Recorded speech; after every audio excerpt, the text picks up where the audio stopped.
Ready? Hello.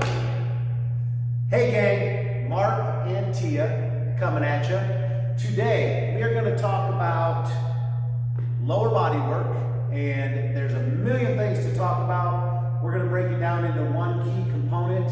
Other videos will tie it together with full body action. But what I want to do today is walk you through basically hip, knee, and ankle alignment as you're doing compound movements, whether it be lunges, squats, deadlifts, and any version of those. Step back lunges, side lunges, Romanian deadlifts, all of the above. What I'm going to go through is things that you can watch for on yourself and try to give you a little better understanding when we cue you on certain items, what that means, what that looks like, and what we're trying to accomplish, okay? So Tia is going to help be the model here, and we're just going to kind of walk through this.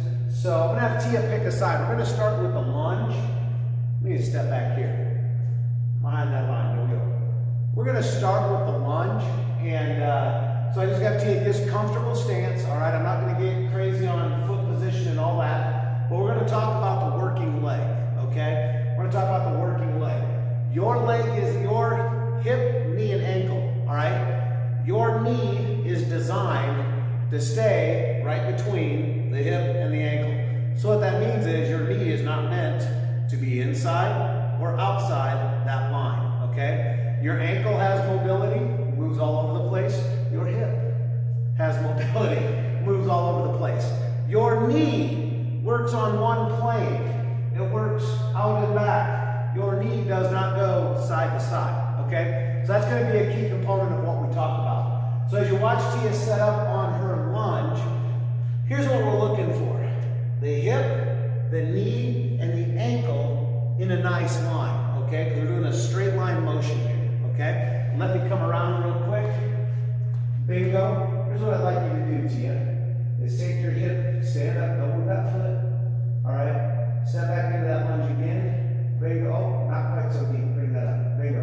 Right there. Better position. If you were watching her previous stance, the hip was over a little bit. Now we've got a nice straight line. Now as Tia goes down into that lunge, what I want you to see is this knee is right in the center of the line of the foot, okay? Now, what I mean by center of the knee is centered on that middle toe. Is centered on that middle toe. Now, her hip, her knee, and her foot, and her ankle.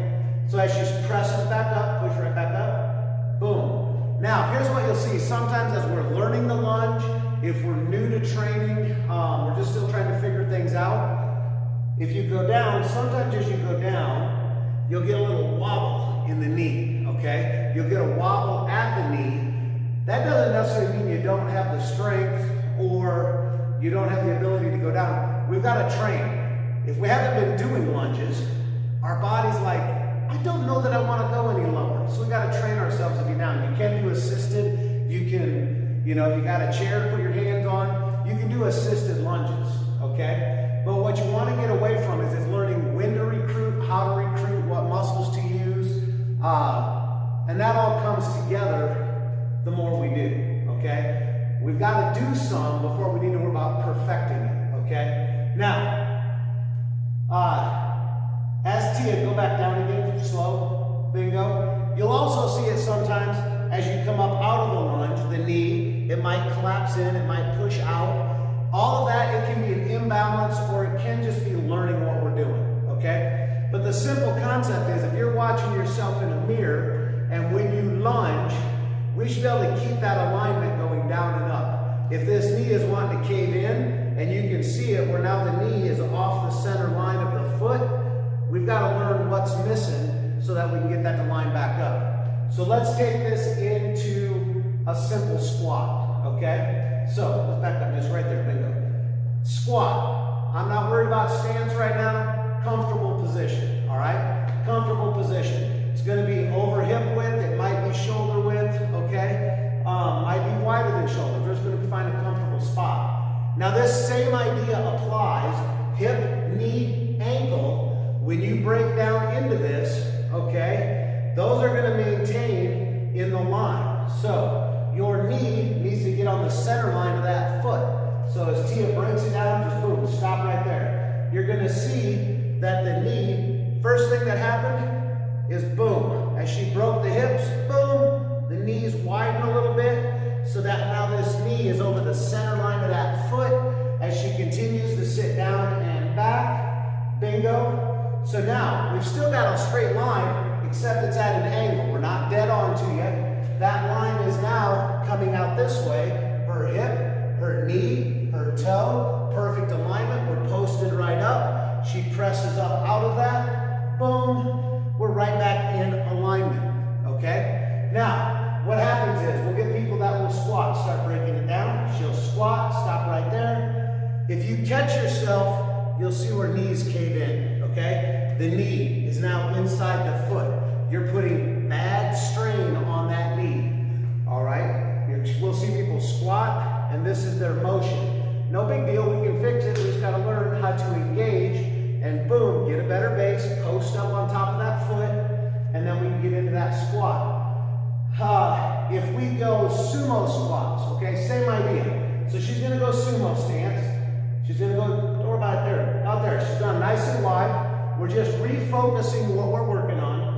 Now, as she goes down into this, the sumo squat's a hard one because we've got to have good mobility through the hips, and we've also, our muscles have got to be trained to open things up. So as Tia breaks down this squat, bingo. So now you're going to watch, on Tia we've had to even work on this, is that she's got to be able to widen this up. On a sumo squat, it's real easy for this to be in. Bring that other knee in also.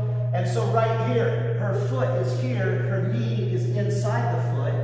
We need to open this up, bingo. We're on the center line, yes. Now right now, her knee is in front of her toes. Don't worry about that, that's a whole other story. Your knees do not have to stay behind the toes, okay? We hear that all the time, squats, lunges, this, that. Whole other deal that we'll come back to. But for now, her knee, her toe. If I draw this line out, her knee is in the center. She's like, let me up.